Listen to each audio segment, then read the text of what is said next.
সেদিনকে গেছিলাম বাবা মায়ের বাড়িতে। আমি বাড়িতে ঢোকার পরেই এক পশলা বৃষ্টি হয়ে গেল। ওয়েদারটা ভীষণ ভালো লাগছিল, গরমটা কমে গেছিলো, এই প্যাচপ্যাচে ভাবটা ছিল না। মাঝখানে কিছুদিন আসতে পারিনি, আর জামাই ষষ্ঠীতেও এসে থাকতে পারিনি, কারণ ওই আম্বাবুচি ছিল, তারপরে 7 দিন যাত্রা করতে নেই। তো তাই জন্য ভাবলাম 2 দিনের জন্য একটু ঘুরে আসি মাঝখানে, কারণ থাকতে তো পাচ্ছি না। তো 2 দিন গিয়ে একটু ঘুরেই আসা যাক।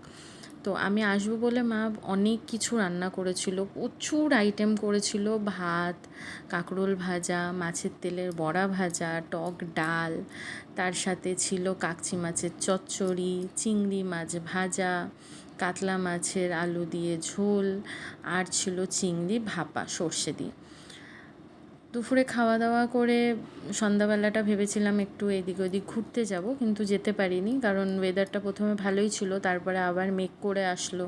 তো আমি ভাবলাম যে আবার বেরোবো, আবার বৃষ্টি হবে, এমনি প্যাচপ্যাচে ওয়েদার ভালো লাগে না, তাই আর বেরোয়নি।